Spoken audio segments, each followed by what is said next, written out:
Aquecimento global intensificou as chuvas torrenciais neste ano no Nordeste e a onda de calor aí no verão europeu, conforme a gente vem destacando aqui no programa desde o início da semana, né? E para falar sobre isso, eu vou conversar agora com Lincoln Alves, pesquisador do Instituto Nacional de Pesquisas Espaciais. Boa noite, seja bem-vindo, Lincoln. Muito obrigado pela sua participação. Boa noite, Marcelo, e a todos os telespectadores de Olho no Clima. Quer dizer que a situação lá no Nordeste não está brincadeira não, né? Ontem nós mostramos em Recife, Pernambuco, que lá inclusive teve até mortes, né? Porque os temporais foram bem terríveis por lá, né? Sim, Marcelo, as chuvas de fato que ocorreram em meados de maio e início de junho foram bastante expressivas, né? E isso trouxe bastante impacto não só para a região metropolitana do Recife, mas para 5 estados do litoral nordestino. E só para você ter uma ideia, né, mais de 133 pessoas morreram e mais de 25 mil pessoas foram impactadas, ou seja, são números bastante expressivos e revelam a magnitude desse evento extremo que foi registrado agora no início do ano, agora sobre a região metropolitana do Recife. A gente vem debatendo há muito tempo aqui no programa e falando sobre essa questão das mudanças climáticas também, porque tudo isso é feito do comportamento humano, né, que não contribuiu em nada para chegar até aqui. E agora a gente vai ter que dar um jeito, porque senão só tende a piorar, né? Essas evidências científicas indicam que as mudanças climáticas provocadas pelo homem desempenharam um papel importante no aumento da frequência e da intensidade dos chamados eventos extremos. O que significa esses eventos extremos? Explica para a gente. Exatamente, Marcelo. O nosso estudo que a gente teve oportunidade de desenvolver e analisar esse total de precipitação que ocorreu em menos de 24 horas foi superior a 70% do que era esperado em todo o mês, né? Ou seja, um volume expressivo de chuva em poucas horas, né? Que causou tudo isso, caracteriza exatamente um evento extremo. E baseado nesse evento extremo, né, que teve todo esse impacto, a gente desenvolveu o estudo baseado numa metodologia para quantificar o que de fato fazia parte da variabilidade natural do clima ou já era um sinal da mudança do clima.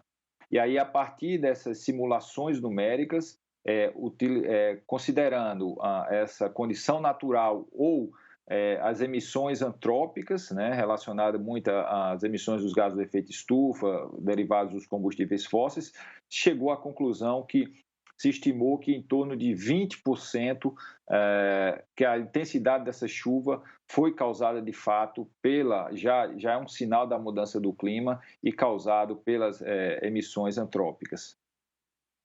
Eu vou chamar para fazer parte da nossa conversa aqui, que esse tema é muito interessante, né? O Francisco de Assis, do Instituto Nacional de Meteorologia. Eu sei que sempre vocês trabalham em conjunto aí para entender o que está acontecendo, o INPE com o IMET, duas instituições maravilhosas que nós temos aqui no Brasil. Sem vocês aí, a gente não consegue fazer nada. Imagina sem a ciência, sem a pesquisa, sem o estudo, onde mais nós estaríamos? É porque é vocês que ficam ali alertando sobre o que está acontecendo, né? Francisco, você viu que ele destacou muito bem dessa questão do que está acontecendo lá no Nordeste e a gente vem mostrando também lá na Europa, né? Temperaturas antes que a gente nem imaginava estar acontecendo lá também. Tudo isso é feito aí, estufa, desde a época da Revolução Industrial, né, Francisco?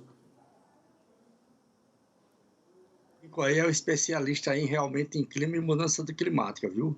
E você está falando com uma pessoa que realmente é do assunto aí, propriamente dito, né? E ele sabe muito bem também, aí até mais do que eu, que as ondas de calor forte lá na Europa e nos Estados Unidos está realmente associado com as mudanças globais e também com o aquecimento que a Terra vem passando, né? Que faz com que haja exatamente o que ele falou aí, esses eventos extremos, de mais para mais e mais para menos, ou seja, onda de calor mais forte, com maior intensidade, com mais frequência também, e às vezes também até onda de frio também com mais frequência e também com maior intensidade, e essas chuvas fortes que estão ocorrendo no Brasil, como ele falou aí também. Agora, de que maneira a gente pode melhorar essa situação, meu amigo? Vocês do Instituto aí do INPE, que sempre estão analisando os comportamentos assim, em vários estados do Brasil. De que maneira a gente consegue melhorar isso? O que pode ser feito, principalmente quem trabalha com a agricultura? Marcelo, primeiramente é um prazer estar dividindo esse espaço com Francisco Assis, um amigo de longa data. São dois aspectos que é extremamente importante. O primeiro deles é trabalhar a questão da mitigação, né? A mitigação que está bastante relacionado com o uso e ocupação do solo, né, para reduzir, de fato, as emissões dos gases de efeito estufa.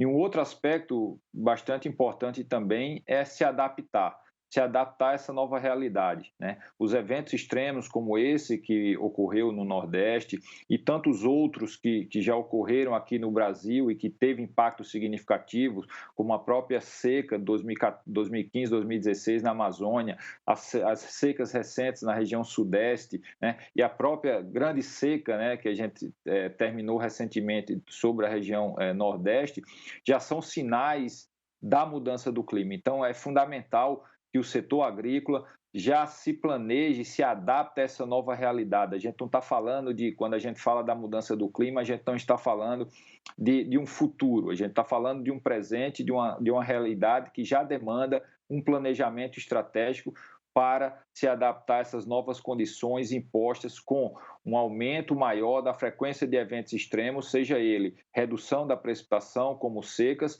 ou até mesmo um volume elevado de precipitação que possa vir causar danos à agricultura.